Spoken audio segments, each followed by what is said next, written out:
Buenos días. Buenos Hola, días. buen día. Buen día a todas, Buenos todos. días. Bueno, muchas gracias a todos por estar aquí. Qué bueno que podamos reunirnos. Este es el primer seminario doctoral del proyecto. El seminario doctoral es el corazón del proyecto, o uno de sus dos corazones. El otro es el seminario de investigación que realizaremos el primer semestre del año entrante.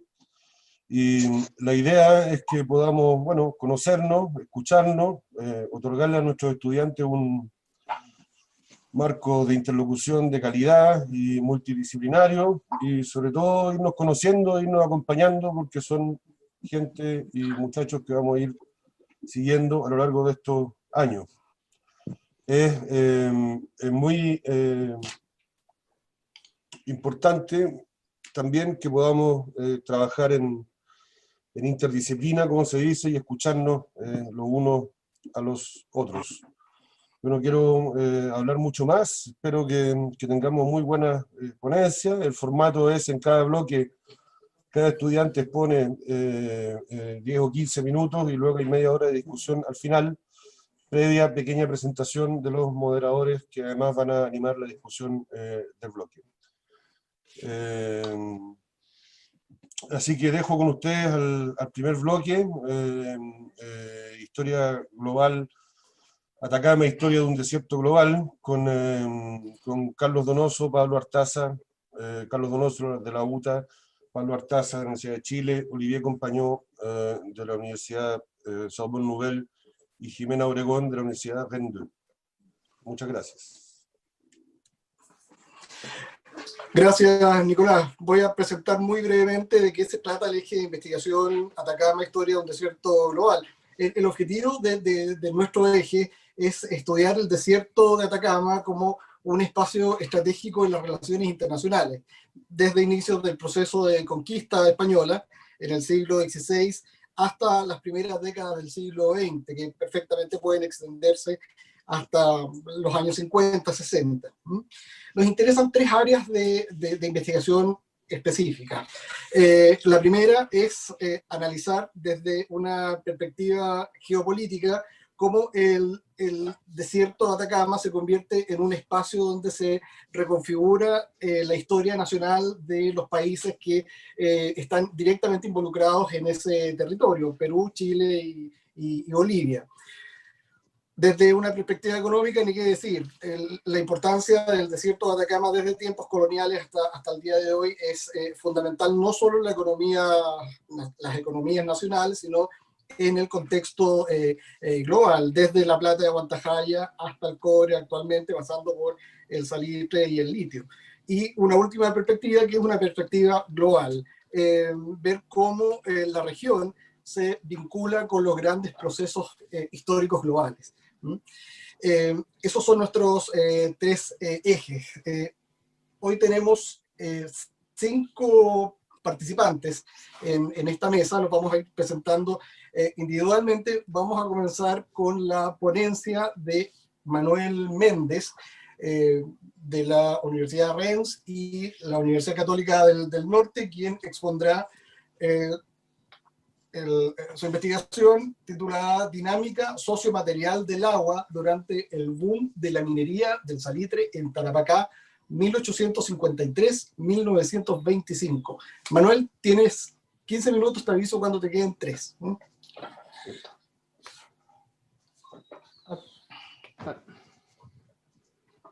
Comparto mi pantalla. Y perfecto, ¿pueden ver mi presentación? Perfecto. Muchas gracias, Carlos. Nicolás, gracias a los organizadores. A continuación les voy a presentar parte de mi proyecto doctoral, que está en cotutela, una tesis en cotutela, investigación doctoral en cotutela entre la Universidad de Rennes y la Universidad Católica del Norte, dirigida por Annie Antoine, Rafael Morera y Manuel Prieto. Mi investigación doctoral está abocada a investigar la construcción discursiva y los usos del agua en el desierto de Atacama, en este caso, precisamente en el periodo de producción industrial del salitre.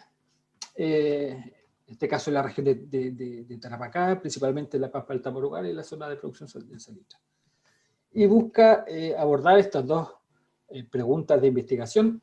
La primera de ellas tiene que ver con entender cuáles son las implicancias discursivas respecto al agua que tuvo la introducción de la explotación industrial del salitre en la región, y también cuáles son los cambios en los modos de extracción y uso del agua, cuáles fueron estos cambios que introdujo esta explotación industrial del salitre.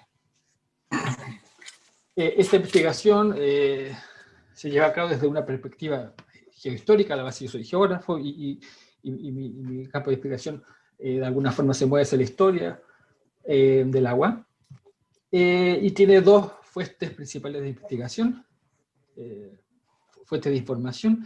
Una primera forzosamente histórica, a través del análisis de los archivos, de fuentes primarias, de carnet de viaje, de los archivos de los ministerios, y los libros contemporáneos de estas épocas.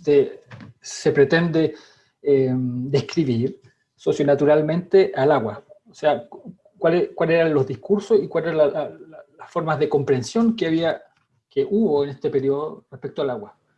Y por otro lado tenemos la fuente de información más geográfica, que esa información es extraída en terreno, a través de, en una primera instancia, análisis de fuente histórica. Se identifica la materialidad de los pozos, donde se extrae, se hace una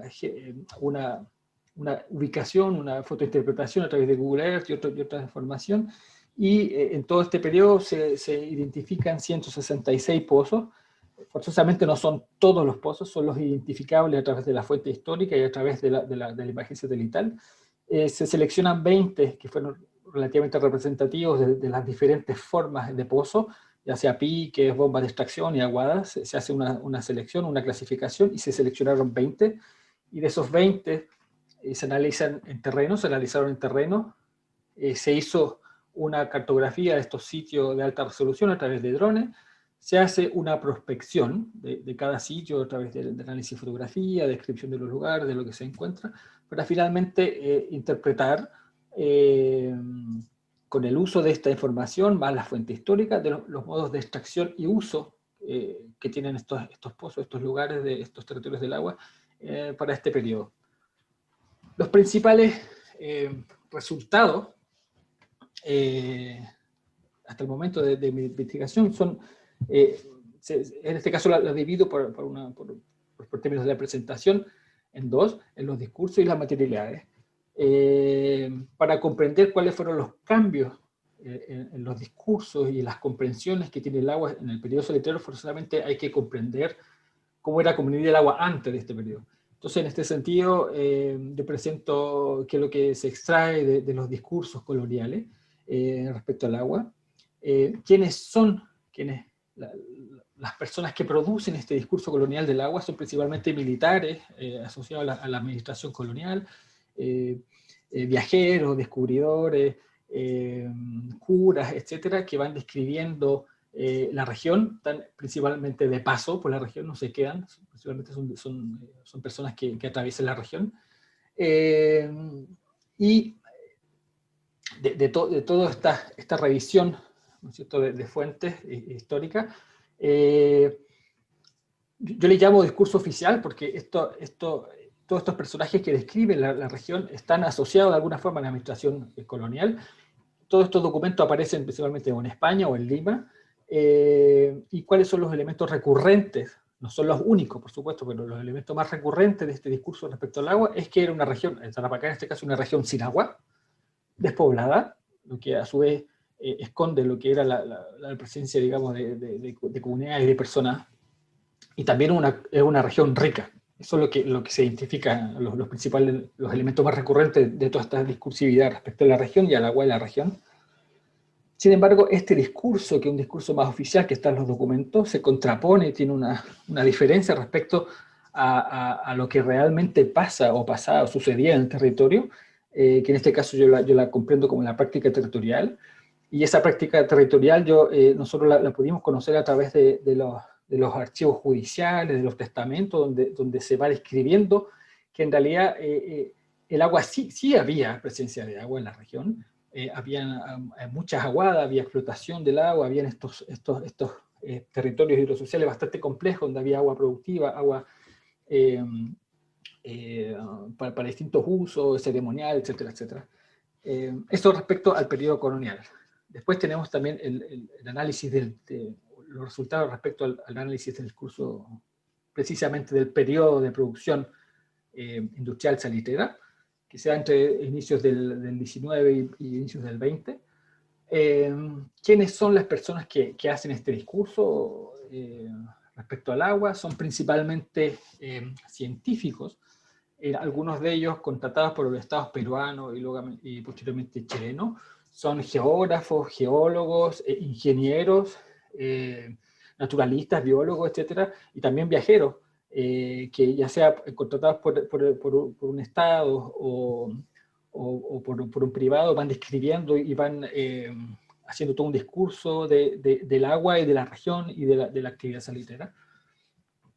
Y de todo este discurso, acá yo les presento un cuadro de síntesis, por supuesto no son todos los estudios analizados.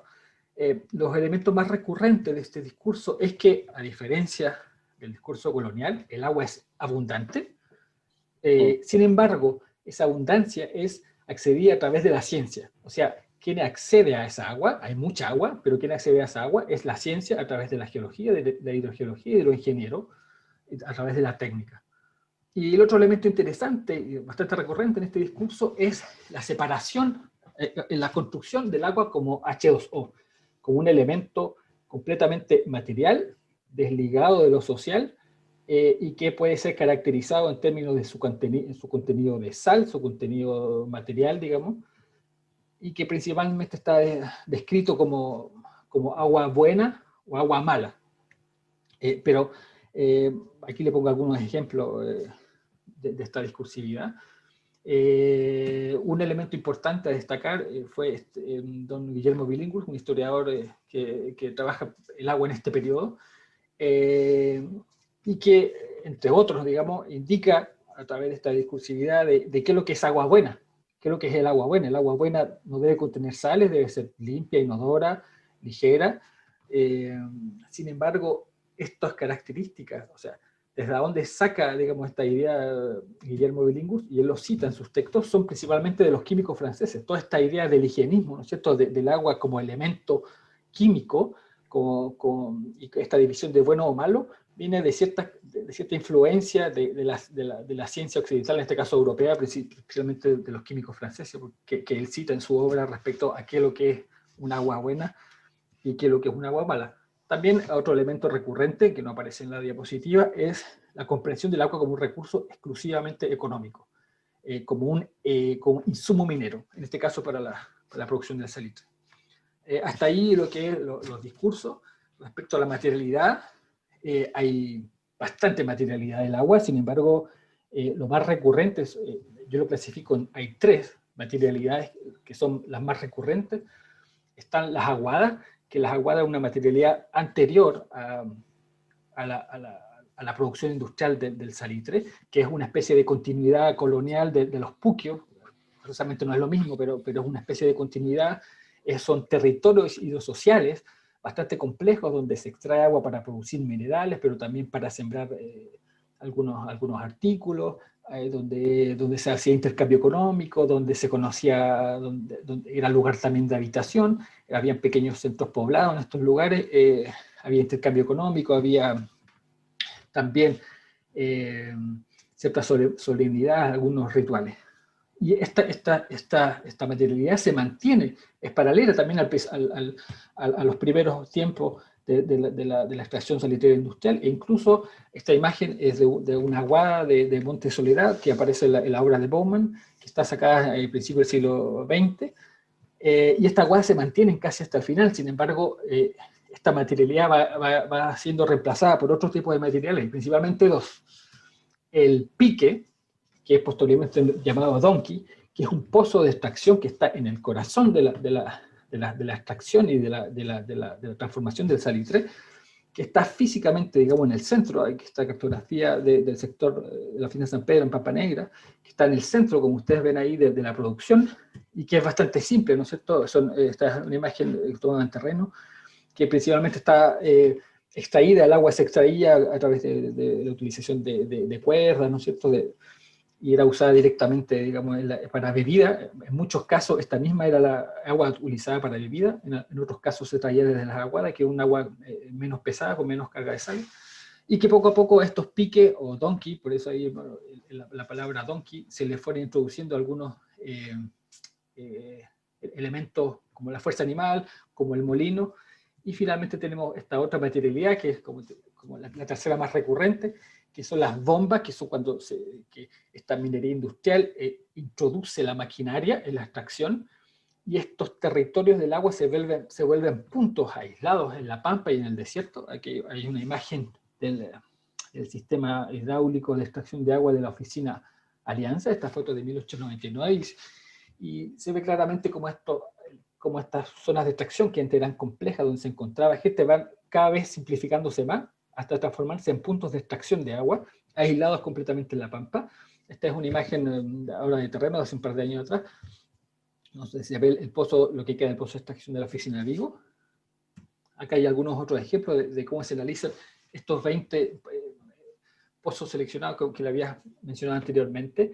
Y estos pozos no solamente extraen agua y lo envían a la oficina productiva de salitre, sino que también se convierten en espacios de producción de algunos productos agrícolas para la misma minería, para la misma oficina salitrera. Y esta imagen es de 1939, es del pozo de la oficina Querima, y al fondo se ve la oficina Humberstone, y así es como se veía en el imaginario. Estos pozos se veían como en el medio de la pampa, habían estos pozos de extracción de agua, pero también eran pozos productivos. O sea, había una materialidad exclusivamente productiva, y ya no había socialidad, ya no había socialización, sino que permanecía una persona que era la encargada del pozo, o un par de personas, una familia que estaban encargadas de la extracción y el envío del agua, de la supervisión, y que en algunos momentos puntuales se acercaban ciertas personas pasaban por estos lugares y se socializaban. Algunas reflexiones finales, como les decía, en el periodo colonial se constata una contradicción entre lo que es el discurso oficial, que aparece en España, en Lima, ¿no es cierto?, de estas personas externas a la región. Sin embargo, hay una diferencia respecto a la territorialidad del agua. Sí hay agua, sí hay extracción, y hay una socialización del agua. Con la llegada de los estados modernos del capitalismo minero también se introduce estos discursos tecnicistas y productivistas, donde el agua se transforma en H2O y como un recurso económico. Y en respuesta a la materialidad, las aguadas como territorios sociales fueron reemplazadas, digamos, poco a poco por estos dos otros elementos, estas dos otras materialidades, que son los piques y las bombas. Y un tercer elemento, y último elemento que en este momento estoy investigando, que es que aun cuando esta materialidad separa, ¿no es cierto?, la sociedad, esta relación mucho más íntima que tenía con el agua, siguen habiendo ciertos momentos y ciertos espacios dentro del ámbito salitrero, sigue habiendo un espacio de sacralidad y socialidad del agua, como fueron, por ejemplo, las chayas, esta actividad que si bien era principalmente realizada por los trabajadores bolivianos de esta salitrera, después de alguna forma se pacifica dentro de la oficina, y que el agua tiene un rol principal en esta festividad. Y también está las fuentes, porque la oficina salitrera le daba el agua a sus trabajadores a través de una fuente. El agua no llegaba a través de una cañería hacia la casa, sino que había fuentes, y en ese lugar se encontraban las lavanderas, las personas para ir a buscar agua para su casa, para cocinar, se encontraba, entonces socializaba en esos espacios. Entonces se transforma la aguada digamos, de la pampa, se transforma la actividad minera en una fuente de agua en el último periodo de la actividad minera industrial del salitre. Muchas gracias.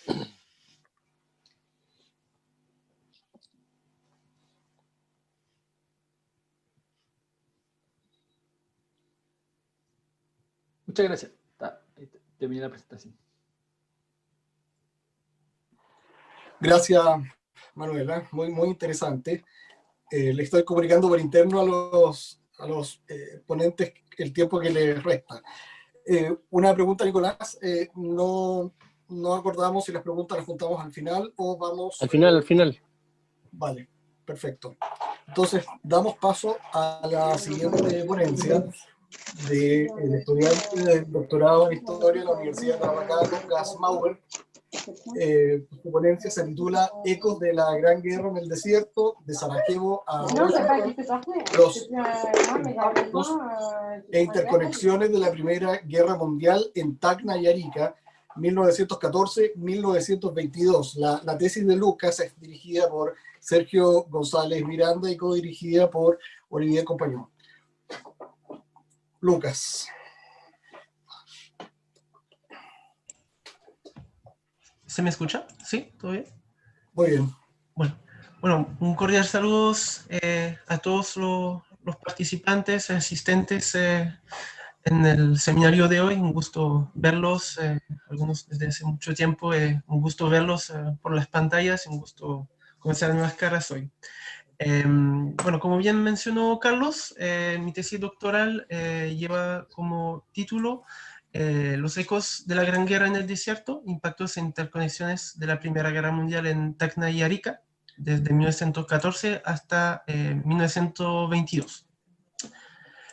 Esta investigación parte de un movimiento que bueno, ha liderado Olivier en cierta medida de renovación historiográfica en cuanto al estudio de las consecuencias de la Primera Guerra Mundial en América Latina. Durante mucho tiempo este ha sido un espacio bastante marginado dentro del campo de la historia de la Primera Guerra Mundial. Sin embargo, en los últimos 15, 20 años, muchos más investigadores han retomado esta temática. Por mi parte, he decidido tomar el espacio de Tacna y Arica como objeto de estudio por varias razones. El primero es que se trata de un espacio fronterizo, ¿cierto? La frontera norte de Chile y la frontera sur del Perú, y en muchos casos una falencia de cierta historiografía latinoamericana de la Primera Guerra Mundial ha sido el enfoque nacional adoptado por la mayoría de los estudios, o centrado en las grandes capitales o centros urbanos, en el caso de Chile, más sobre Santiago o Valparaíso, pero abordar la Gran Guerra desde un espacio fronterizo aportaría más matices a este campo de investigación. Aparte que este espacio, como bien sabemos, se encontraba en aquel periodo en un litigio diplomático entre Chile y Perú desde el final de la Guerra del Pacífico, y también interesaba muchísimo, y hasta el día de hoy, a Bolivia. Por otra parte, también las grandes potencias de la época, Estados Unidos, Francia, Alemania, Inglaterra, tenían intereses geopolíticos, geoestratégicos y económico-financieros en cuanto a la resolución de esta disputa. Es decir, no se trataba solamente de un asunto bilateral o trilateral, sino que involucraba a muchos más actores. Por lo tanto, he decidido extender mi investigación hasta el año 1922, año en el cual Estados Unidos entra como árbitro de esta disputa, lo que consagra su nuevo papel en el escenario internacional latinoamericano después de la Primera Guerra Mundial, ¿no? Entonces, gracias a esta investigación, pretendo interrogar más profundamente la dimensión transnacional del conflicto, ya que si bien se trata de un espacio que se encontraba bajo soberanía chilena, esa soberanía no está definitiva, y la mayoría de la población de este territorio, de la provincia de Tacna, aún era peruana, sobre todo en la parte tacneña, ¿no? También, al tomar este espacio como objeto de investigación, pude darme cuenta de que las temporalidades, los hitos que marcan la guerra en este territorio van a ser muy propias del territorio, no van a ser las mismas que en el resto de América Latina. Primero por las consecuencias económicas del conflicto, segundo por el involucramiento de Italia en la guerra, porque la mayoría de los inmigrantes extranjeros de la región eran los italianos, por lo tanto la entrada en guerra de Italia va a marcar un hito muy importante en la región, porque la mayoría de la vida comercial era entre manos de productores y comerciantes italianos. Y por último, también, obviamente, el rompimiento de relaciones de Perú y Bolivia con Alemania, mientras Chile se mantenía neutro, va a marcar otro hito, mientras que en el periodo de posguerra, los intentos peruano-bolivianos de llevar esta disputa a las conferencias de paz en un primer tiempo y en la Sociedad de las Naciones en un segundo tiempo, intentos fallidos, van a marcar otro hito. Es decir, acá el impacto de la guerra no termina con el armisticio o la firma de los tratados de paz en París, sino que van a seguir más allá, y por eso yo hago terminar mi investigación en 1922. En cuanto a la guerra, lo que más me interesa es que la guerra introduce un quiebre, lo que llamaría un quiebre discursivo. Es decir, antes del estallido de la Primera Guerra Mundial, el conflicto por Tacna Rica se encontraba en alguna manera bastante estancado. Las relaciones entre Chile y Perú estaban rotas y no habían mayores negociaciones en curso. Sin embargo, a partir del momento en el cual Perú rompe sus relaciones con Alemania, hay una aceleración en cuanto a estrategias diplomáticas, estrategias discursivas, y las negociaciones por la resolución del conflicto por Tacna Rica van a tomar un nuevo rumbo, ¿no? Para decirlo de esta manera. Y las potencias, Estados Unidos, Francia, Inglaterra, van a seguir mostrando su interés respecto a esta disputa por los comercios que llevan a cabo no solamente en la región, sino que con los otros países, en particular en cuanto al salitre, ¿no? Por lo tanto, llevo como hipótesis tomar el espacio tacnoariqueño como un escenario a escala regional, en el cual se recrearon conflictos de intereses y de competencia hegemónicas entre las grandes potencias. Esto se habría concretado a través del juego de influencias llevado a cabo por estas potencias durante la Primera Guerra Mundial y posteriormente en cuanto a la solución del litigio territorial entre Chile y Perú en la zona. Por lo tanto, de este modo, insertaría el asunto de Tacna y Arica, como se suele llamarse, o la cuestión del Pacífico, dentro del campo de la historia global y transnacional de la Primera Guerra Mundial, permitiendo ir más allá de la dicotomía, disculpen, entre centros y periferias. También me permite analizar las consecuencias de la contienda sobre la vida cotidiana y el desarrollo regional a través de las consecuencias económicas del conflicto, la cesancia que trajo en las diferentes crisis del 14 y del 19, movimientos migratorios, influencia de ciertos actores como la prensa, el cine, las diferentes colonias extranjeras, en particular la italiana, la alemana y la británica. Y por último, a través de este objeto de estudio, analizar cómo las transformaciones del orden internacional durante y posteriormente a la Primera Guerra Mundial influyeron sobre los intentos de resolución del litigio diplomático entre Chile, Perú y Bolivia acerca del territorio de Tacna y Arica. Mis principales fuentes de estudios, primero han sido, en la primera etapa de mi investigación doctoral, han sido los archivos de la administración chilena en Tacna y Arica, Otra parte también importante ha sido la prensa local, aunque esta prensa era totalmente chilena en aquel momento. Desde 1911 la prensa peruana era prohibida en aquella región, pese a que la mayoría de la población era peruana. Por lo tanto, he complementado estas fuentes con prensa peruana, de Lima y también de las regiones cercanas, como el Deber de Arequipa, para tomar un ejemplo. Y también uso la prensa internacional, bueno, prensa chilena, de Santiago también, pero prensa francesa, prensa estadounidense, inglesa y en cierta medida algunos periódicos bolivianos para tener un panorama de los diferentes actores. Y en un segundo tiempo, eso es la fase, para decirlo, de investigación terminal de mis fuentes para el desarrollo de esta tesis, son los archivos diplomáticos de relaciones exteriores de los diferentes países involucrados. Yo ya por investigaciones anteriores contaba con los archivos franceses, y en la medida de la apertura de los diferentes archivos en Lima y Santiago y del acceso que se me dará, usar las fuentes de las cancillerías de Lima y Santiago para tener un panorama bastante más amplio de digamos, de los diferentes actores involucrados en el objeto de estudio que pretendo tratar. No sé si estoy bien de tiempo, porque creo que estoy ya... No sé si... Está justo,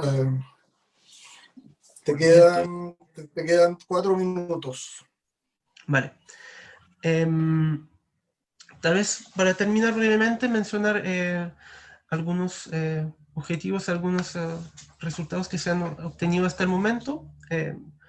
Os doy objetivos principales que he tenido en esta investigación. El primero ha sido el evaluar el impacto de la Gran Guerra inmediata posguerra en Tacna Arica. Entonces, identificar los medios a partir de los cuales la contienda se ha hecho presente en la vida de los habitantes. En este caso, estoy desarrollando estudios gracias a la producción y la difusión de películas y propaganda en la región.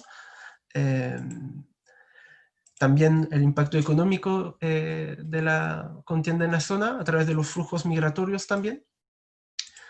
Tratar también en un segundo tiempo de identificar a los agentes productores de discursos respecto a la guerra y sus posicionamientos ideológicos, la prensa, la diplomacia, las colonias extranjeras.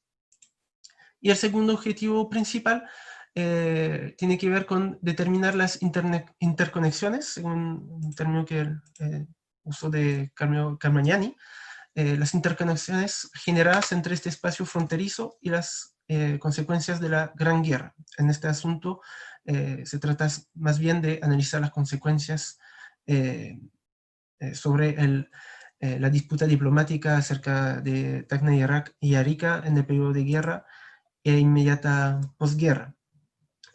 Hasta el momento, y eso es lo que hasta el punto en el cual he llegado en mis investigaciones, es una omnipresencia del conflicto, una omnipresencia discursiva de la Gran Guerra en los discursos, el nivel diplomático y el nivel de la prensa y de los agentes productores de discursos, pero también una omnipresencia en la vida cotidiana, en este espacio fronterizo, alejado de los grandes centros que eran Lima y Santiago.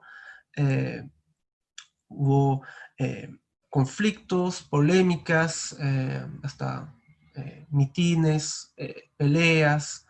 Entonces, una omnipresencia no tanto en los sectores, para decirlo, populares, en lo cotidiano, pero también una omnipresencia en cuanto a los actores estatales y diplomáticos que tenían intereses netamente o en la zona o en las diferentes cancillerías.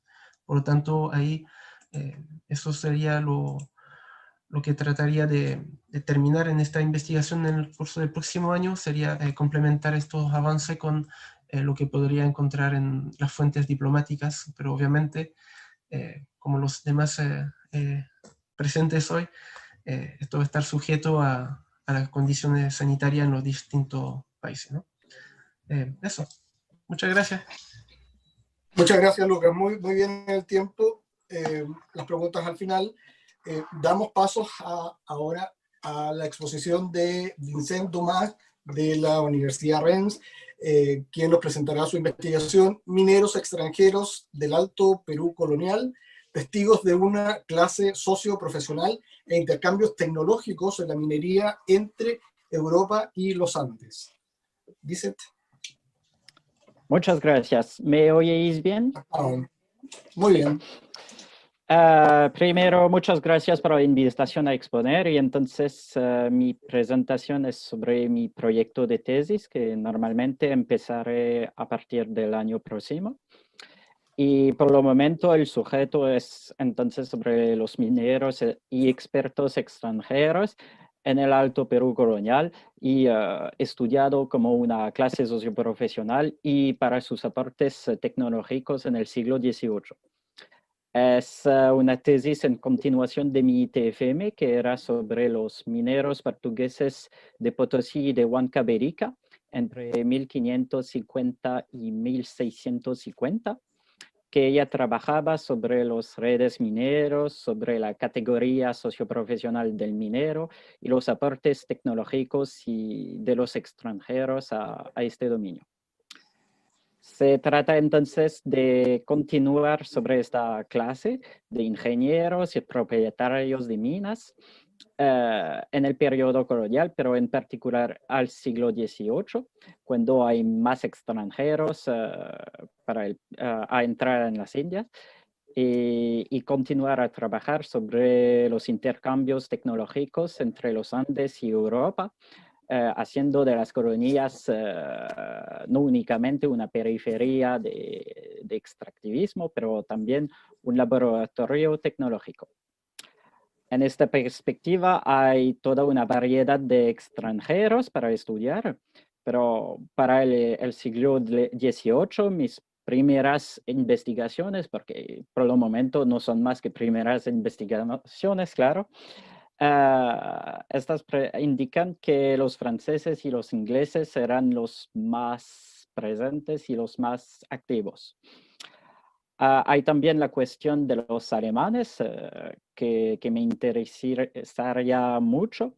En efecto, si las expediciones científicas de von Humboldt o de Nordenflich al fin del 18 en Potosí, en Huancavelica y en otras minas son muy conocidas.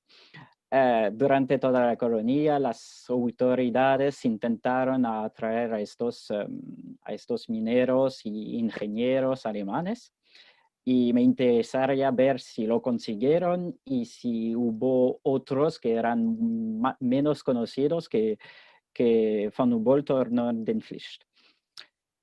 Por lo que trata de los límites geográficos de este estudio, la región principal sería el suroeste boliviano con Potosí, Oruro, Lípez y las principales minas. Pero la comparación con el desierto de Atacama me parece muy irrelevante. Y precisamente a ello voy. El desierto de Atacama presenta numerosos intereses para mi estudio, en una perspectiva principalmente de comparación. Primero porque Atacama presenta un otro tipo de minería con cobre, con oro, mismo si la plata parece quedar lo principal. Y permite de abrir sobre otros tipos de lazos entre saberes locales y expertos, una otra cosa que me parece muy importante. Y sobre otros tipos de tecnologías, de innovaciones también. Se sabe que hoy día Atacama es un laboratorio minero mundial y se trataría de ver si ya era el caso en el periodo colonial. Además, Atacama presenta una otra temporalidad, ¿cómo decir? Para decirlo así, un otro grado de maduración de su minería, Es decir, que en el 18 Potosí ya tenía unas minas muy antiguas, muy desarrolladas, y una sociedad muy estructurada, mientras que en Atacama la minería era mucho más reciente y balbuceante. Así sería interesante ver lo que aportan los mineros extranjeros a estos dos niveles de maduración económica, para decirlo así. Y obviamente el desierto de Atacama es un otro territorio más cerca del mar y entonces más propicio a la presencia extranjera, siempre el 18. Mismo si eso va mucho más allá y en particular me interesa la presencia francesa con el contrabando del inicio del 18. Y se puede también que haya en Atacama un otro grado de interés de las autoridades para los extranjeros. Así como se ve, la idea global es hacer una comparación entre las minerías de Atacama y de Potosí y de su región, que permitirían en particular de ver la fluidez de las circulaciones entre las dos y los redes de intercambios desaclavando Atacama. Y según las límites elegidas para todo este estudio, permitirá más globalmente la comparación con otras minerías. Pues bien, por el momento no son más que ideas y pistas de investigaciones, pero mis primeros estudios preliminares, en verdadero, ya han sacado a la luz algunos casos interesantes. En efecto, una primera revisión de la bibliografía, aunque bastante antiguas, como los libros de Vicuña Maquena o de Fuenzalida Grandón, ya me ha permitido identificar a numerosos casos de mineros en Atacama, que sean franceses, ingleses, irlandeses y mismo un polaco. Y por el momento un perfil en particular parece recurrente, con numerosos mineros extranjeros, primeramente instalados en La Serrana, en Coquimbo, y que después fueron a trabajar las nuevas minas de plata de Copiapó. Que estas minas en particular, según Vicuña Maqueda y Sayago, que ha trabajado también sobre eso, fueron particularmente iniciadas por el francés Subercaseaux. Así hay esta idea que sería interesante ver y trabajar de las circulaciones de mineros del norte chico a Atacama, y las circulaciones también de mineros y de capitales desde Potosí hasta Atacama también.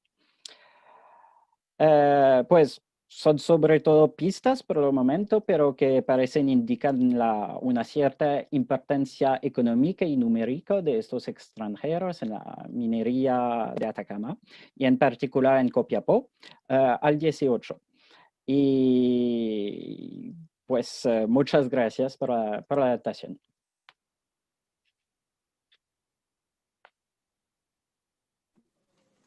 Muchas gracias, Vincent.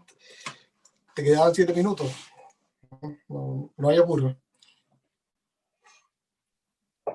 ¿Está bien? Gracias. Es que por el momento, como son solas pistas de investigaciones, no tengo mucho más que decir.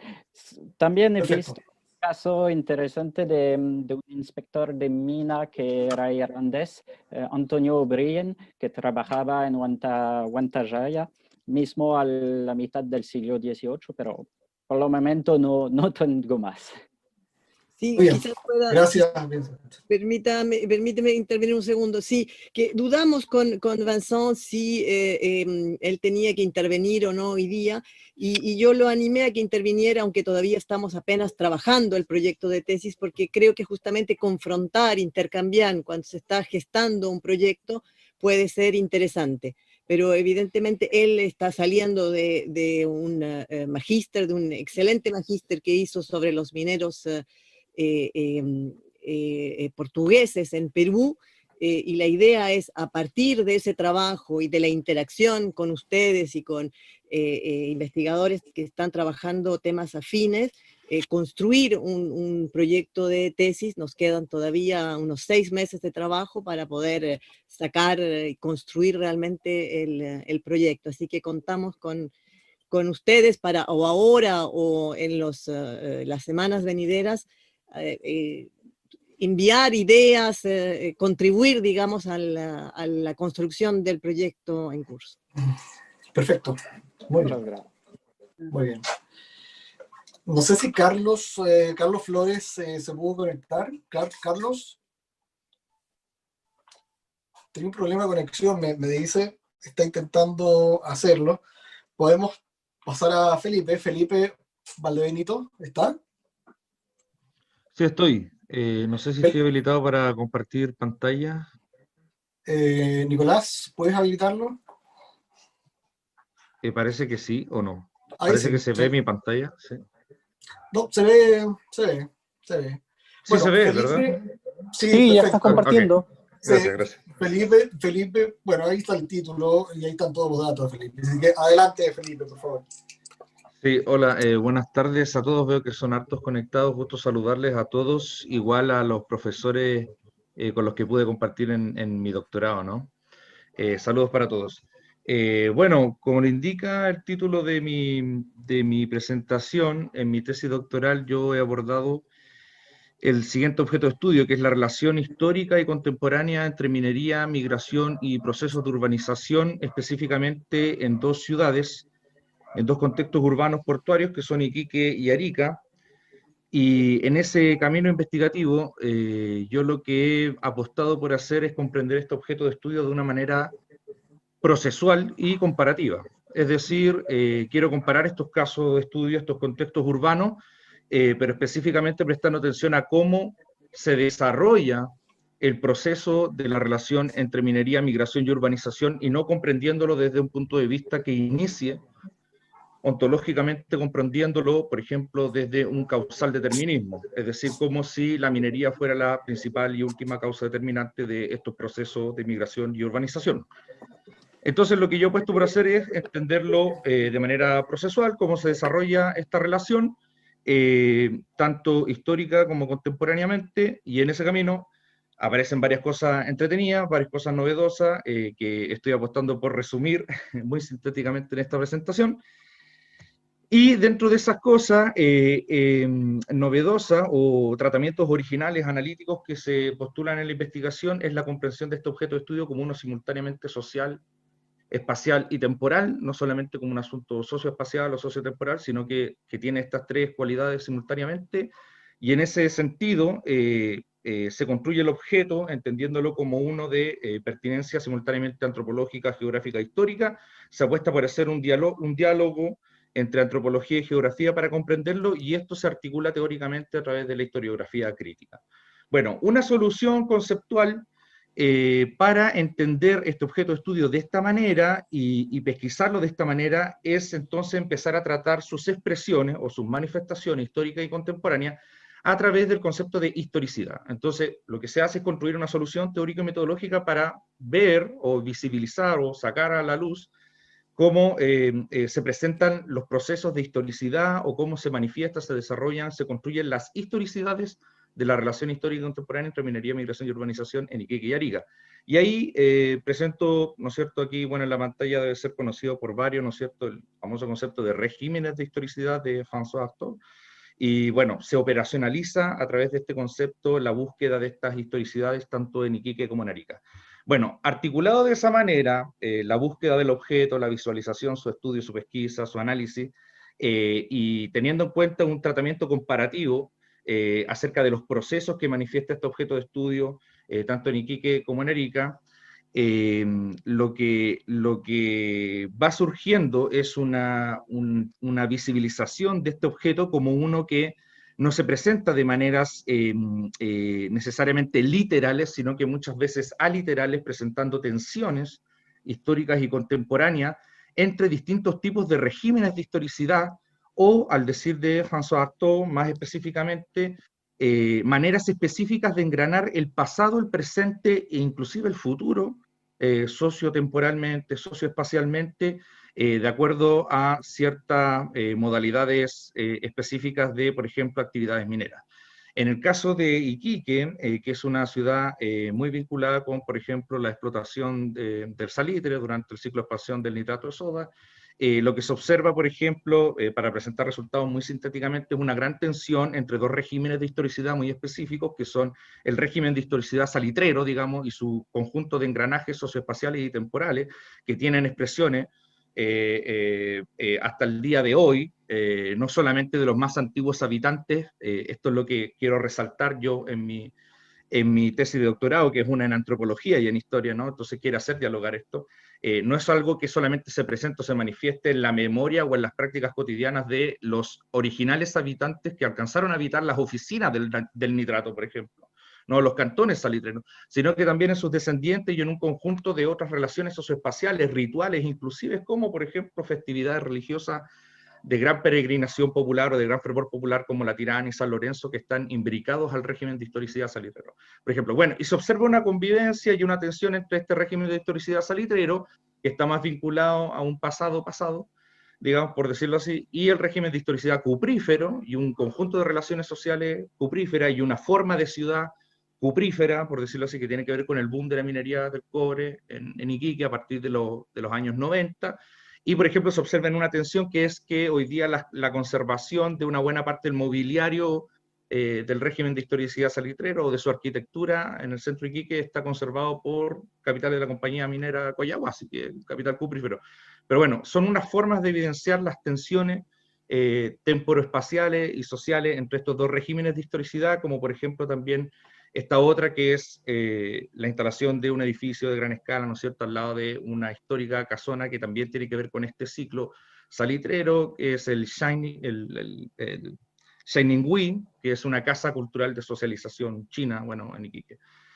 Bueno, y así voy tratando estas relaciones socioespaciales, temporales, durante la tesis doctoral entre los regímenes de historicidad, del salitre, del cobre, y lo hago comparativamente en Iquique y en Arica. Como les decía, en Iquique es quizá más evidente la expresión es más pública acerca de la convivencia entre estos dos regímenes de historicidad, pero en Arica pasan unas circunstancias distintas que son muy interesantes. Algunos compañeros ya se han referido a eso anteriormente, antes que yo, pero en Arica sucede que hay una configuración historiográficamente interesante, por decirlo así. Tiene que ver con que Arica, a pesar de haber sido tremendamente importante, bueno, sabremos todos aquí, ¿no es cierto?, en el sur andino, producto de la circulación de plata grabada, ¿no es cierto?, en Potosí, bueno, en Huantajaya más tarde, etcétera. Curiosamente, hay una superposición historiográfica o de la imaginación histórica, por ponerlo en términos antropológicos, entre la cualidad fronteriza y las virtudes mineras o de circulación mineral de Arica. En Arica, al día de hoy, no hay una enfática producción directa de mineral en la región, por supuesto, pero Arica, a comparación con Iquique, que tiene una producción importantísima de cobre, por ejemplo, la región de Tarapacá, pero en la región de Arica, Parinacota, existen hoy en día tendencias muy importantes, intereses muy importantes de compañías mineras transnacionales. Dentro de ella la más interesada, por ejemplo, es Southern Peruvian Company, la Southern Cooper, que opera en Moquegua y en Tacna, lo que habla de su complejidad también fronteriza en términos de entender estos desarrollos de la minería histórico y contemporáneo. Pero bueno, hoy día más del 70% de la región está concesionada a la exploración o a la explotación minera, y la región es importantísima, y el puerto de Arica específicamente, Arica, la ciudad, es muy importante para la circulación de minerales bolivianos, ¿ok? Que tienen que ver con una circulación constante principalmente de plata, de zinc y de estaño, ¿no? De estaño es la primera exportación boliviana a través del puerto de Arica.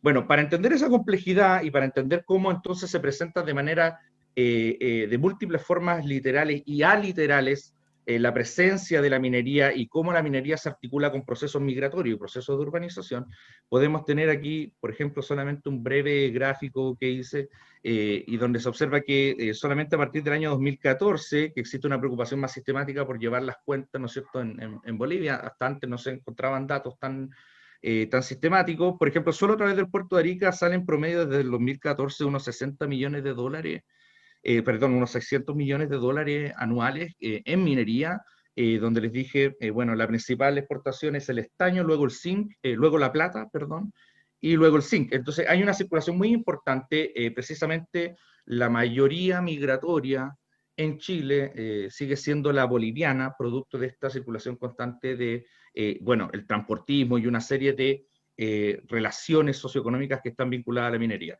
Precisamente a partir del 2014 que se empieza a sostener esta exportación en los 600 millones de dólares anuales, y en la bulla de que empiezan las explotaciones mineras en la región específicamente o enfáticamente en la región, empieza a ocurrir un desarrollo inmobiliario interesante, donde se pueden ver nuevamente tensionadas, al igual que en Iquique, pero de una forma menos pública, menos evidente, porque los regímenes de historicidad no son socializados con la misma intensidad que en Iquique, por ejemplo. Se empieza a ver este desarrollo inmobiliario que tensiona una nueva ciudad, tensiona la ciudad nueva con resabios de una ciudad otra, de una ciudad que ahora está siendo alojada en el pasado y que está siendo periferizada históricamente, por decirlo así. Su historicidad está siendo periferizada por esta nueva forma de ciudad, por esta nueva forma de centralidad histórica. Bueno, empieza a aparecer un paisaje que está vinculado al desarrollo inmobiliario y a la nueva forma de hacer ciudad, y donde cada vez más va desapareciendo de la ciudad lugares tradicionales y ritos también importantes que aún no obstante siguen siendo muy intensos, como el de la Tirana, que está presente en Iquique, que está vinculado a la historicidad salitrera, como el de San Lorenzo, que es el santo por excelencia de los trabajadores mineros, que también sigue siendo muy intenso en la ciudad de Arica, frontera norte de Chile. Pero bueno, solo para ir resumiendo, sintetizando, porque sé que hablo mucho y se me acaba el tiempo, estamos como muy cortos de tiempo, voy a terminar diciendo esto, que son construcciones conceptuales nada más que yo voy proponiendo a lo largo de la tesis de doctorado, y también lo quiero proponer aquí para seguir discutiendo, ¿no? Bueno, el concepto de régimen de historicidad y la visibilización etnográfica de los procesos, los desarrollos procesuales de la relación estudiada, así comprendido el objeto y pesquisado, yo construyo esta conceptualización, que es la de habitares alternantes, y comprendo que lo que se está produciendo tanto en Iquique como en Arica hoy es una gran transición entre regímenes de historicidad. Y esto se expresa de manera social, de manera temporal, de manera espacial. Bueno, solo para ir especificando esas cosas, esas transiciones de historicidad, yo propongo empezar a tratar la relación estudiada entre minería, migración y urbanización como una órbita de relaciones urbanas rizomáticas. Yo no propongo entenderlo como una cuestión literal, meramente literal, como si la relación estudiada se expresara únicamente a través del trabajo en minería, porque aquí cabe aclarar una cosa, que la tecnologización de los procesos de producción minera evidentemente hoy día comprende una órbita de relaciones, no comprende solamente gente picando piedra, como en el sentido común se comprende, ¿no? Sino que comprende el traslado de, por ejemplo, personas a través de empresas de buses que van creciendo, el traslado de químicos necesarios para las actividades mineras, y eso va generando una órbita de relaciones socioespaciales entre y a través de Iquique y Arica, no solamente en Iquique y Arica. Por ejemplo, un breve ejemplo de eso es que en Iquique, junto con Iquique, ha crecido muy sistemáticamente en los últimos años Alto Hospicio, ¿no? Que es la conurbación de Iquique, y ahí hay una órbita importante de circulaciones vinculadas a la minería, laborales y transportismo vinculado a la minería, etc. Bueno, sí, también hablo, por ejemplo, de que existen unos saberes haceres muy específicos de la relación estudiada que se mantienen hoy y que expresan su historicidad y que tienen que ver, por ejemplo, con la celebración de ritos vinculados a la historicidad salitrera y la repetición de esos ritos hoy en día, y, por ejemplo, en la contraposición conflictiva entre estas formas de hacer la historicidad y nuevas formas de hacer la historicidad de la ciudad nueva, por ejemplo, que se prospecta con los boom contemporáneos de la minería del cobre, en el caso de Iquique desde los 90, en el caso más reciente de Arica en los últimos años, a través de una circulación de minerales que le atraviesan. Bueno, ahí me avisan que me quedan 2 minutos y precisamente estoy terminando. Y por último, hablo también como una propuesta conceptual, propongo empezar a considerar que pueden existir prefiguraciones de historicidad urbana. En Arica lo que se está produciendo es una gran transformación urbana, que por supuesto no se explica únicamente por la mayor circulación de minerales hoy, pero por las especificidades que conlleva esta mayor circulación o esta mayor presencia orbitante de relaciones mineras entre y a través de Arica. De manera que, por ejemplo, la principal fuerza laboral hoy día inserta en la minería de Tarapacá es la fuerza laboral ariqueña. Hay un contingente ariqueño que es cada vez más creciente y es la principal fuerza laboral. Entonces, de Tarapacá, inserta en su minería. De tal manera que aquí se nos abre un gran panorama de complejidades que, desde mi punto de vista, como he apostado a ser a lo largo de la tesis de doctorado también, exigen introducir una serie de problemáticas y teorizaciones de avanzada, de elaboraciones metodológicas de avanzada, en el campo específico de la antropología urbana en el norte de Chile. Porque aquí se abran complejidades que tienen que ver con la convivencia entre formas distintas de habitar las ciudades, por ejemplo, en la mayor presencia de conmutaciones laborales, por ejemplo, de corta y larga distancia, y la complejización de la infraestructura urbana en general. Pero bueno, eso es mi presentación. Les agradezco haberme escuchado y acabo de terminar justo en circunstancias que me estaban retando ya.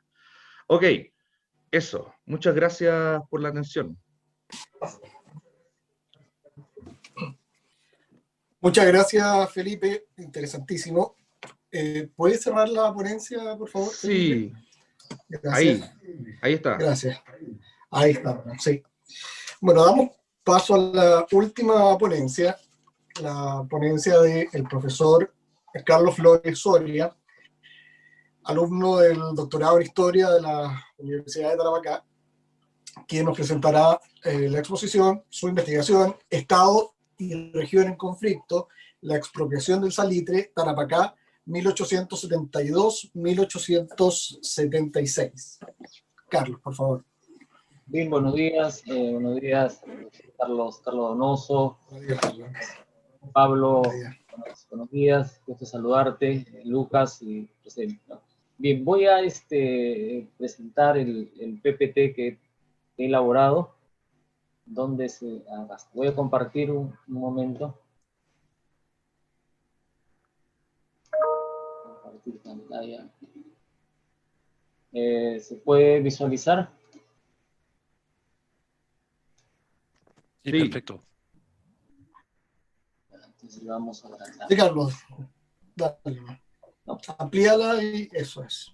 Ya, bien. El título, gracias a la sugerencia del doctor Luis Castro, luego de algunas conversaciones y la lectura de las recomendaciones que se dieron para aprobar la viabilidad del proyecto, reajustamos el título ahora, ¿no? Cuando Estado y región en conflicto durante el gobierno de Manuel Pardo, la expropiación del salitre y la pugna centralismo, regionalismo en el extremo sur peruano, ¿no? La investigación está avanzando con las dificultades que todos estamos afrontando hoy día, ¿no? En principio estamos manejando la idea, ¿no?, de que cuando Manuel Pardo llega al poder, ¿no?, con los civilistas, hay dentro del conjunto de estos civilistas la idea de un proyecto centralizador. Hay un conjunto de acciones que desarrolla este gobierno, ¿no?, que apuntan entonces a poder poner de manifiesto esta idea de ir, diríamos, organizando el país, ¿no? Y quizás las expresiones más visibles, ¿no?, en lo que va hasta ese periodo del 872-76, o si lo retrotraemos a comienzos de la vida republicana, ¿no?, las medidas que movieron el escenario político, social, ¿no?, entre Lima y la región, el extremo sur peruano aquel entonces, fue el interés que materializó en dos medidas el gobierno, ¿no? El estanco, que era una especie de impuesto y a la vez también una especie de monopolio, porque el gobierno se proponía de esa forma comprar y vender y regular un monto, ¿no? Pero esto no va a funcionar, y entonces dedica atención a la expropiación, ¿no? Entonces, mientras por un lado el Estado buscaba descentralizar aplicando medidas administrativas, fiscales, como por ejemplo municipalizar el país, es decir, otorgar una funcionalidad a los diferentes gobiernos locales con tal de ir cerrando brechas a los caudillismos, ¿no? Emprende en términos fiscales el estanco y la expropiación, ¿no? Entonces, pero quienes secundaron el proceso, quienes respaldaron en términos materiales este proyecto, ¿no?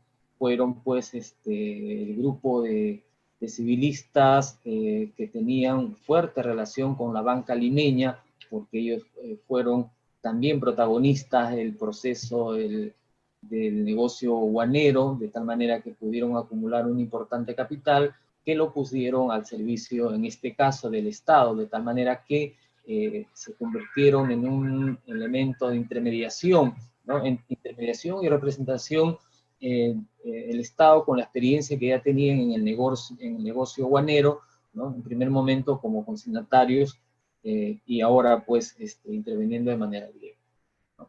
Entonces, como señalaba hace un momento, ¿no? El gobierno había promovido un conjunto de acciones para descentralizar la acción del Estado, pues el Perú era un país muy desconectado en términos comunicacionales, de tal manera pues que también la precariedad del Estado en términos de institución había sido muy desgastado por el tema de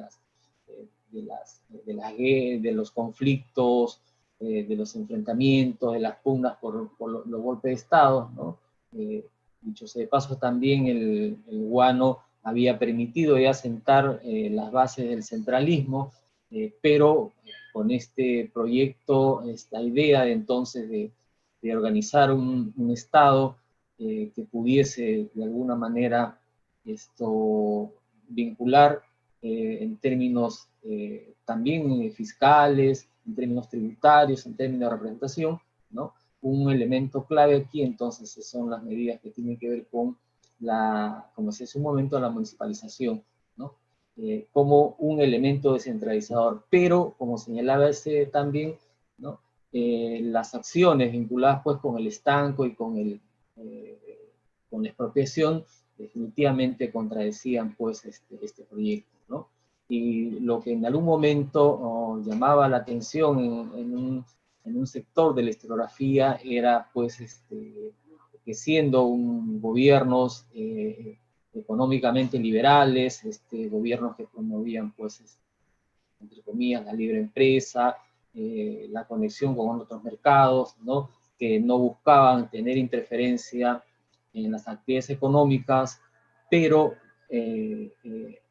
en cuanto a las cuestiones del manejo de la estructura territorial, productiva, ahí tiene otra perspectiva, tiene otra mirada, de tal manera pues que hasta aquel entonces, entre el periodo que estamos proponiendo estudiar, ¿no? En la industria salitrera había alcanzado un importante desarrollo, se vivía otro momento, otra época, el sistema de paradas estaban dejando de lado, la tecnificación, la formación de ya de complejos industriales más potentes, ¿no? Y a la vez, como ha demostrado el doctor Donoso en sus diferentes trabajos, ¿no? Iquique pues había crecido exponencialmente, ¿no? Se había convertido en un importante centro de atracción, ¿no? Tanto de población chilena, boliviana, ¿no? Y sobre todo pues también la actividad comercial había crecido de manera notoria, ¿no? De tal manera pues que Iquique ya no era un puerto tan pequeño, de tal manera pues que si bien había crecido, pero la acción y la representación del Estado no había tenido esa intención, esa mirada que ahora ya se le otorgaba, ¿no? Entonces, y para aquellos años resultaba siendo pues una experiencia novedosa, ¿no? No tengo conocimiento que otro país en América en ese proceso de institucionalizar y modernizar el Estado haya proyectado o haya llevado a cabo estas medidas de expropiación, ¿no? Salvo aquellas que han tenido que ver con el proceso de secularización de la propiedad religiosa, ¿no? Pero ese es otro elemento, ¿no? Entonces, nos hemos planteado algunas preguntas que estamos tratando de responderlas a la luz de las fuentes y también a la consistencia con el que estamos también enriqueciendo la parte historiográfica, ¿no? Partimos entonces en qué consistió este proyecto centralizador impulsado por Pardo, ¿no? Si este proyecto era o no bueno coherente con esta política administrativa, si es que en este discurso, ¿no?, que se promovía entonces el estanco y la expropiación, ¿no?, de alguna forma expresaban la consolidación del Estado peruano en aquel entonces.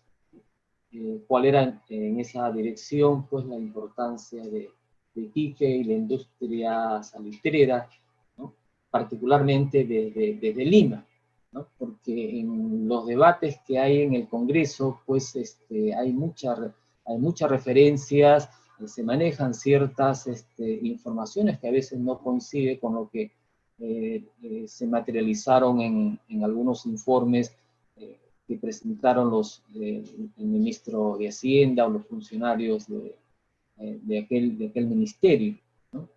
Entonces, ambos procesos, en primer momento el estanco y en el segundo momento, quizás el más radical, el más que tuvo una fuerza desde el punto de vista legal y a la vez también de interés más consistente de quienes eran la parte intermediaria financiera del Estado, ¿no? Llevaron a cabo este proceso de expropiación. De tal manera, pues, que esto nos permite ver estas tres variables, ¿no? En qué medida se puede entender este proyecto centralizador, ¿no?, desde la perspectiva de la configuración del Estado peruano en el siglo XIX, ¿no? Y particularmente, pues, el Estado peruano, podemos decir que ha tenido dos momentos, o hay dos personajes, como diría Julio Pinto, ¿no?, que tienen esa vocación, o que tuvieron esa vocación por ser personajes que buscaron institucionalizar.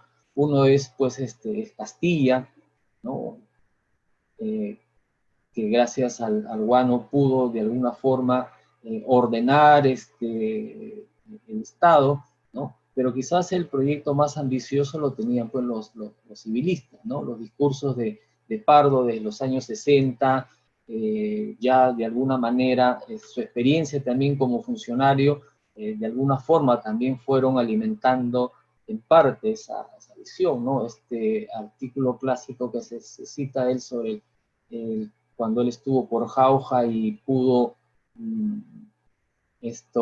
reflexionar sobre la potencialidad del valle y las consecuencias que el guano traía sobre la economía y la sociedad peruana. Definitivamente pudieron, si es que queremos seguir a Carmen McCabe, ¿no?, entender que puede ahí capitalizar algunos elementos, ¿no? Pero la discusión va en torno a que el guano creó las condiciones para hacer materialmente la centralización. ¿Por qué? Porque desde Lima se manejó todo el negocio y los asuntos derivados entonces de los ingresos del guano.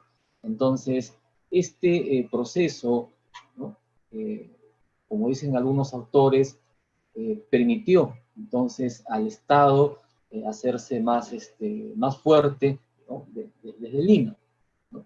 Pero, por otro lado, historiográficamente, si nosotros analizamos el tema de los estudios en torno a la región, ¿no? Ahí también nos encontramos con serias dificultades porque el norte y el sur, por ejemplo, si pensamos en ambos extremos, ¿no? Y mirando al siglo XIX, es que el sur se torna atractivo para los civilistas por el tema de la industria salitrera, ¿no?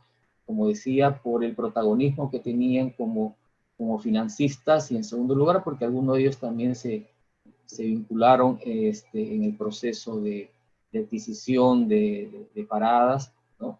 Y buscando también tener alguna presencia, ¿no? Y éxito en ese negocio, ¿no? Entonces, la idea es también, como me sugería el doctor Castro, ¿no? Ir armando una visión sobre cómo se fue construyendo la idea de región en el Perú del siglo XIX, ¿no? Porque de alguna forma, tal como también nos han sugerido y como venimos viendo, desde Lima, de hecho, tenían una visión distinta y de alguna manera no tan completa, ¿no? Una visión muy sesgada, que no les permitió de alguna forma comprender la dimensión de los proyectos que terminaron siendo pues frustrados, ¿no? Aquí cito una cita de Flores Galindo que de alguna forma nos ayuda a ilustrar un poco lo que se estaba configurando en la segunda mitad del siglo XIX peruano, ¿no? Teniendo varios escenarios, ¿no? El sur lanero, ¿no? El norte más vinculado con un tipo de agricultura, ¿no? de exportación, ¿no? Y por otro lado la sierra central, ¿no? Y la zona oriental, ¿no? Zonas muy escasamente, como dice él, articuladas, ¿no? Esto, entonces, nos da también una idea, ¿no? Que de alguna forma tiene que ver con la relación entonces entre Lima y la región, ¿no? Por ejemplo, Paul Gutenberg señala pues que esta idea también de entre centralismo y regionalismo tiene que ver pues con proyectos que de alguna forma se han expresado entre el libre comercio y proteccionismo, ¿no? Y él postula la idea... Carlos, disculpa, ya estamos en el tiempo. Ya, entonces voy a concluir, ¿no? Entonces él sostiene pues que desde los momentos tempranos de la independencia ya hay estas ideas que se han ido materializando primero con la Confederación Perú-Boliviana, ¿no? Y entonces a partir de ahí el sur, dice, siempre se ha visto entonces como una región que apuesta por el libre comercio, la libertad de industria, ¿no? Entonces ahí vamos proyectando la tesis. ¿Terminé? Muchas gracias, Carlos. Muy apretado. Gentil. Bueno, de eso se trata, ¿no? Gracias, Carlos. ¿Puedes sacar la presentación? Gracias, Carlos. Nos quedan algunos minutos para preguntas. Mira, yo sugiero, para ordenar en caso que haya muchas, en el icono participantes, si ustedes aprietan, van y pinchan su nombre, aparece una opción, levantar la mano.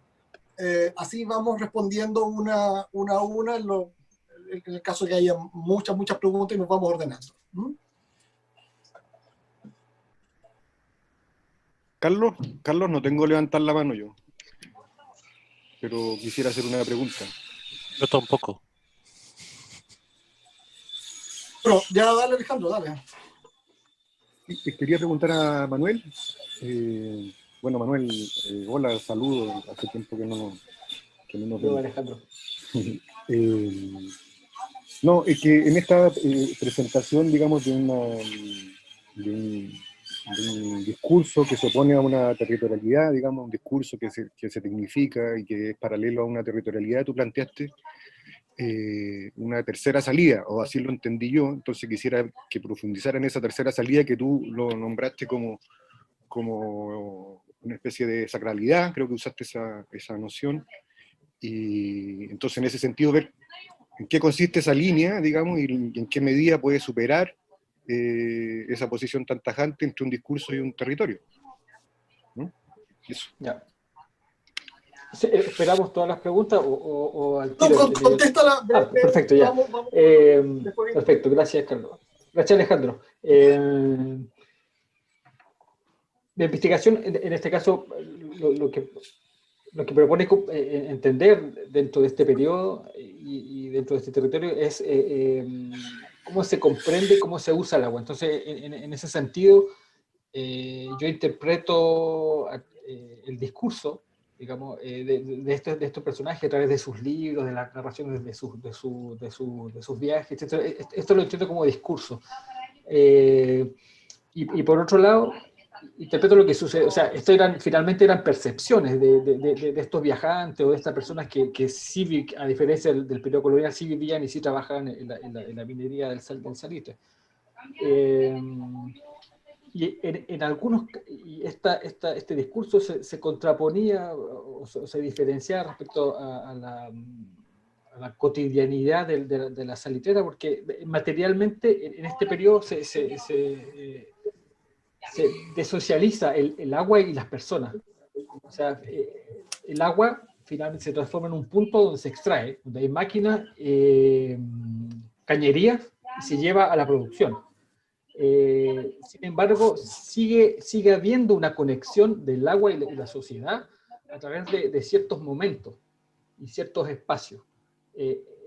Uno de esos momentos es, por ejemplo, las chayas, y ahí iba mi concepto de sacralidad, porque en este momento, digamos, que para ciertos participantes, ciertos obreros, era un momento, digamos, sagrado, que tenía tenía relación con su creencia, está atravesado por el agua, como elemento central de esa actividad. Y esa sacralidad, en este caso de los bolivianos, finalmente, este periodo salitrero se socializa, se expande hacia otras personas, hacia todos los trabajadores obreros, y la discursividad cuando uno recoge los relatos de las personas, de los salitreros, digamos, identifican como un elemento como un periodo, digamos, del año súper importante las chayas y el agua. Entonces, a eso voy con mi concepto de sacralidad. Y es diferente, ¿no es cierto?, respecto a lo que opinan los técnicos, que para los técnicos, para los geólogos, para los geógrafos, el agua era un compuesto químico que tenía tantos elementos de sales, era buena o era mala, pero nunca ven más allá del agua, ¿no?, en su discurso escrito. Y por otro lado también está el espacio, en este caso la pileta, como un elemento, como un espacio del agua social, digamos, porque el agua no llegaba a las casas de los trabajadores, sino que la empresa salitrera ponía una pileta y ahí distribuía el agua potable. Entonces ese espacio, como todas las personas, en este caso las mujeres, las banderas, iban a buscar el agua, era un espacio de reencuentro donde se contaban donde se ayudaban, donde se contaban sus problemas, y por lo tanto esta agua, a ir a buscar el agua potable, era un momento de sociabilización. Entonces está esta relación de sociabilización y agua como espacio, que también se contradice con este discurso tecnicista. Digamos, porque cuando uno revisa los discursos, de los papers técnicos o la historia, digamos, las principales fuentes históricas de los historiadores de este periodo hablan del agua como un elemento químico, como H2O, como una lista de sales contenidas en el agua, pero en ningún momento aparece esta relación material y social del agua y las personas en este periodo salitero. No sé si te contesté un poco. Sí. Gracias, Manuel. Por favor, alguien tiene el micrófono encendido y se escucha una conversación íntima. Pablo, tú habías levantado la mano. Y Olivier después, por favor.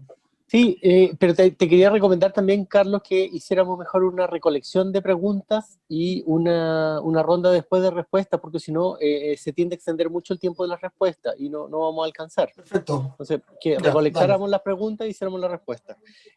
Voy a tratar de sintetizar al mínimo mis preguntas para ocupar menos tiempo y en primer lugar entonces aprovechar a plantearle al mismo Manuel una duda. ¿Hasta qué punto podríamos pensar que lo tuyo, o tu tesis, tu tesis es una historia de la apropiación industrial del agua, para no decir capitalista del agua? ¿Y qué papel está jugando en ella, en ese proceso, crecientemente la especulación? Me interesaría preguntarle también a Luca, además de saludarlo a todos, por cierto, preguntarle a Luca, ¿qué dimensión especial juega el impacto de la guerra mundial en un territorio de guerra? En el fondo, ¿hasta qué punto su laboratorio está distorsionado o no? ¿Está tensionado? ¿Está magnificado? ¿Cómo se cruza la experiencia de espacio bélico que jugó y que se mantiene por la vida del campo en disputa para recepcionar o que actúe sobre ella un nuevo conflicto bélico, aunque sea a gran distancia, etc.? Me parece súper interesante la formulación que está planteando Vincent en torno a lo que sería su tesis doctoral, y me gustaría si pudiese ver o comentarnos qué papel está jugando en su planteamiento o en la idea original al menos la diferenciación que juega la tecnología minera y los expertos mineros, los especialistas de la minería, en un espacio o en unos espacios mineros donde la irradiación de la tecnología tiende a no ser homogénea. En el fondo, hay dinámicas mineras, sobre todo las dinámicas mineras que se concentran en minerales rentables o altamente rentables, en donde los márgenes de producción o los tipos de producción a los cuales se ve sometida la explotación minera tienden a ser o pueden ser muy diferenciados. En esos casos podríamos estar, si es que estamos hablando de un impacto relativamente homogéneo, una gran capacidad de difusión al contexto minero sobre el que impactan, o en realidad es más bien una casuística, o se desarrolla más bien en forma de casuística.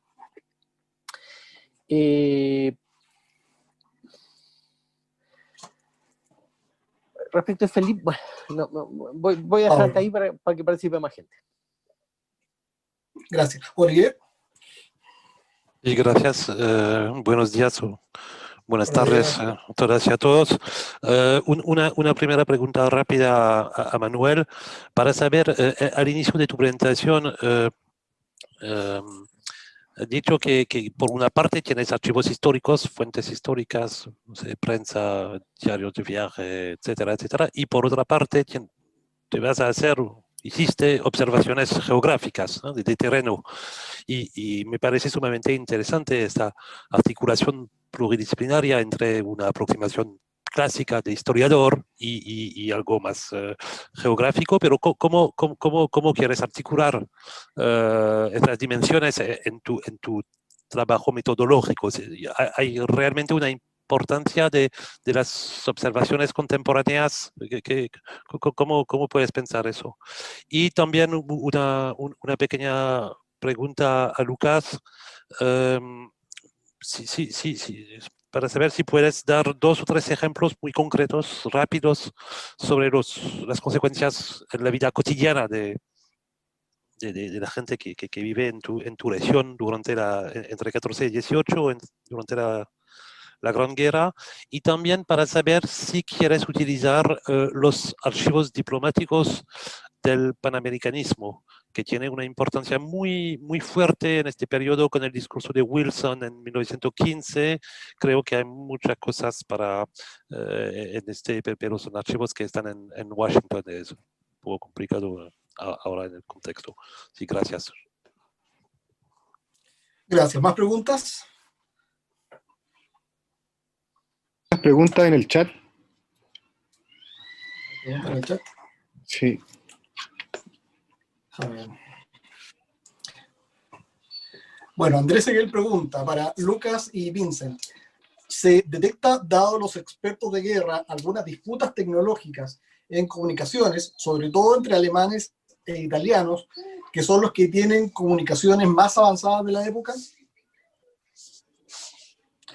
Héctor Morales pregunta, he escuchado de aguas hembras y aguas macho. Me imagino que necesita que clarifiquen eso. Eso.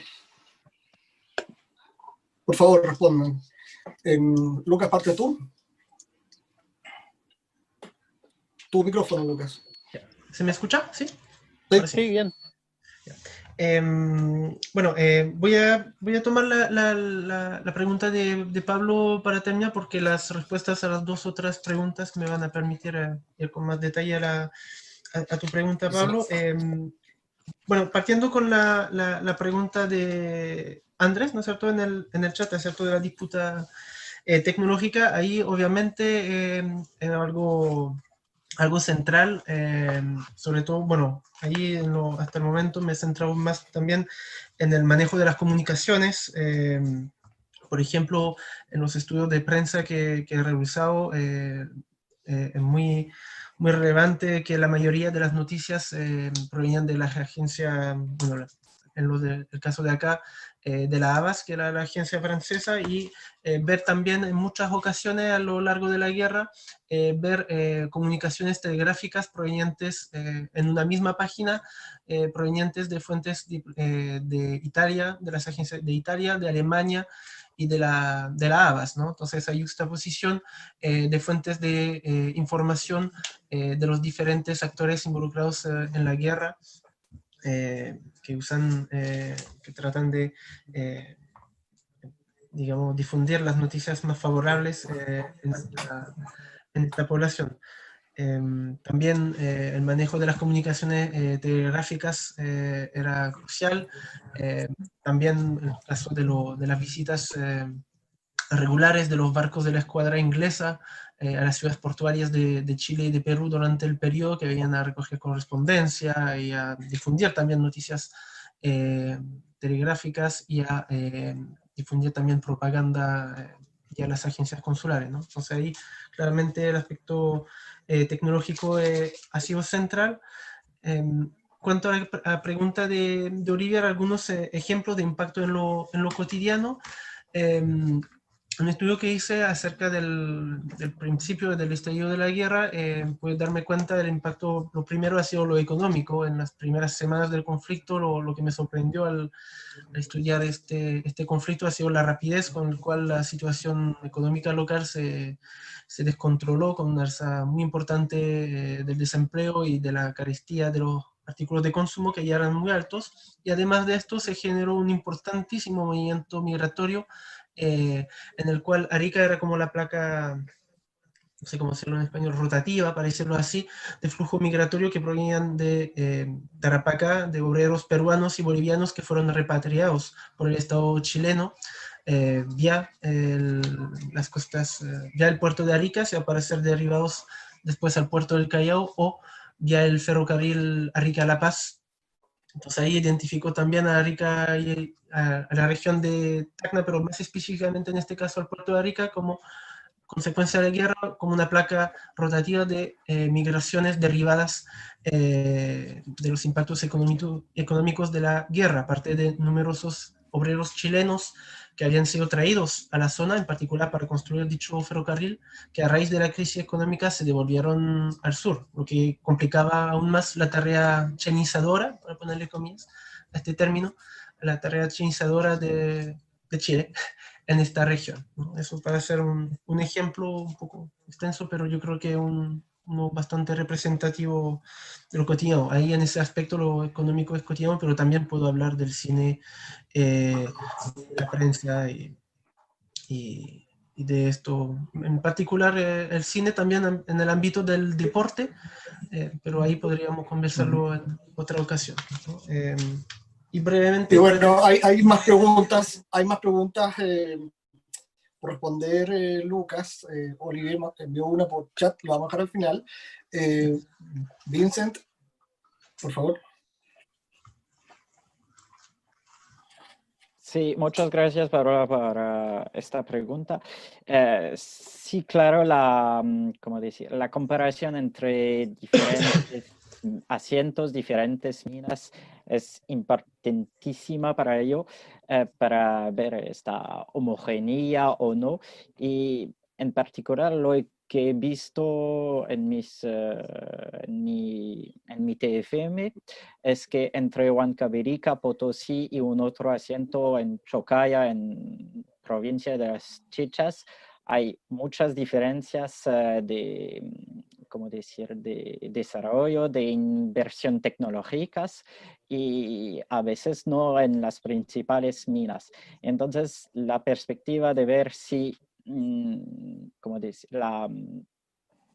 la novedad tecnológica que aportan los extranjeros es diferente entre diferentes asientos, sí es principal para yo. Y justamente ver la comparación entre asientos pequeños en Atacama y el Gran Potosí es lo principal, si puedo decir. Gracias.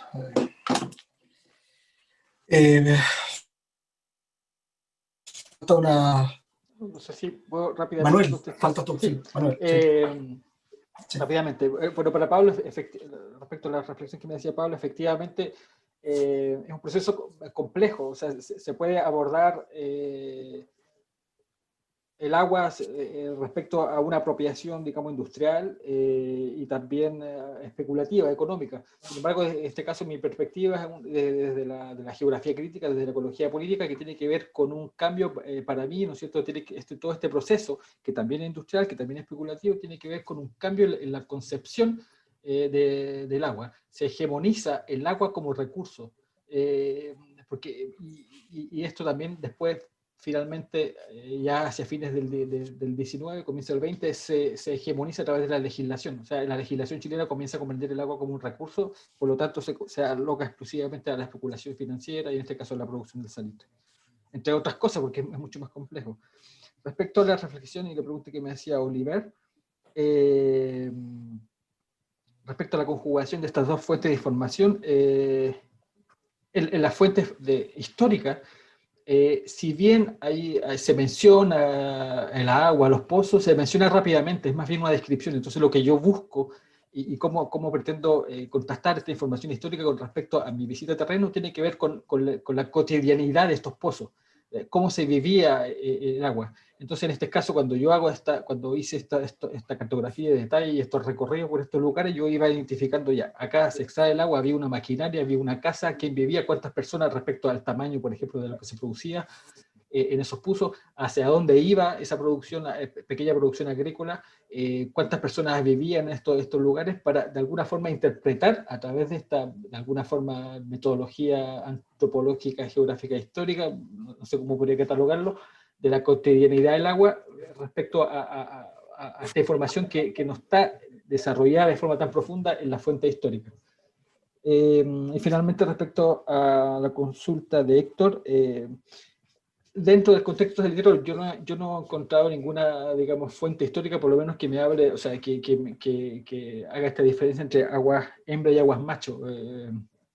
Creo que quizás tiene que ver mucho más con un imaginario más de comunidades o trabajadores que podían haber trabajado en el salitre y que forzosamente venían de Bolivia o las mismas comunidades andinas de Tarapacá, pero dentro del discurso yo no lo he rescatado desde la fuente, esta diferencia entre aguas macho y aguas hembra. Gracias a todas las preguntas. ¿No se estará confundiendo, Héctor, con las aguas madres? No, no, no, no.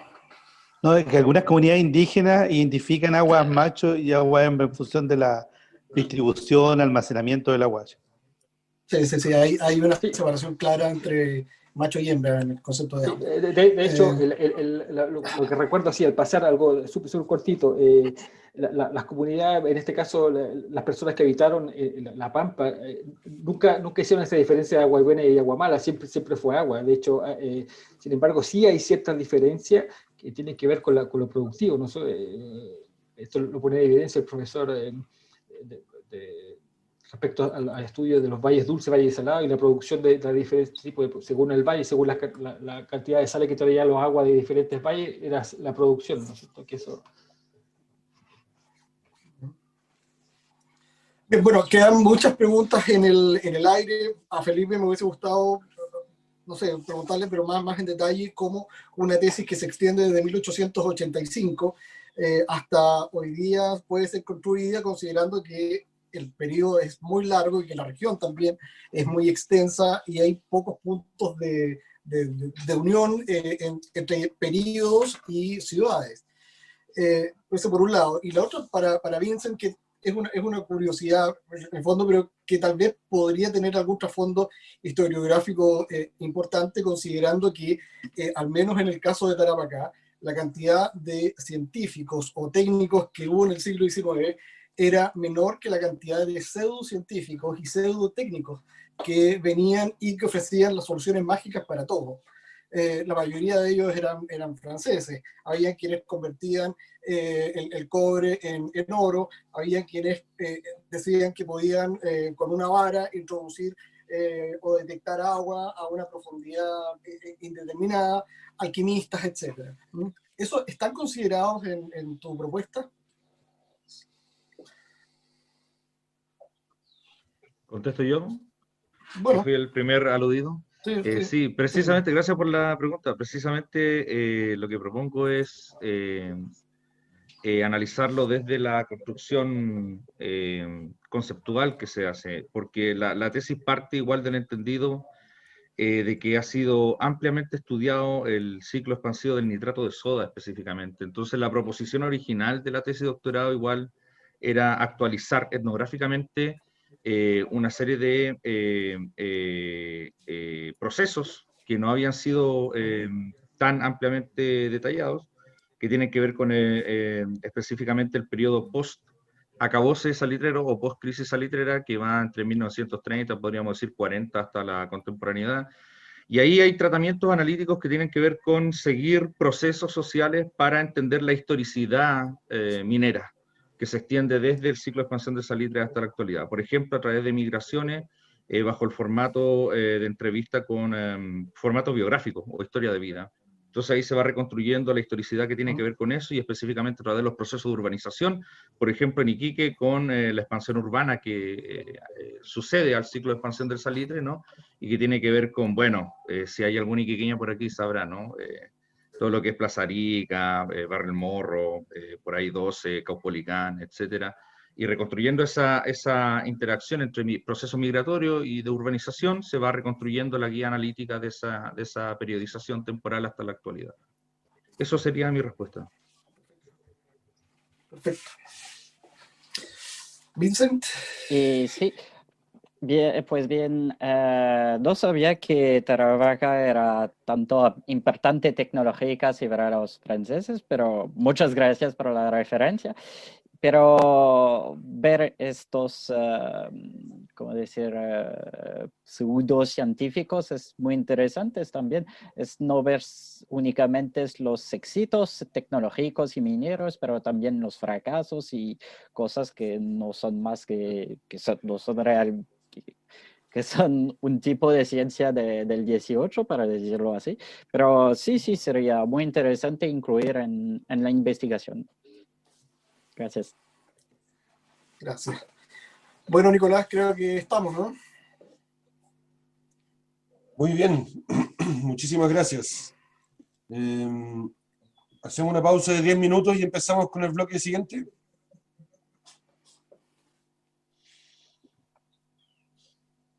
Muchas gracias, Carlos. Muchas gracias a todos. Muchas gracias. Muchísimas gracias, Carlos. Olivier. Chao. Saludos Gracias. para todos. Saludos a todos. Saludos.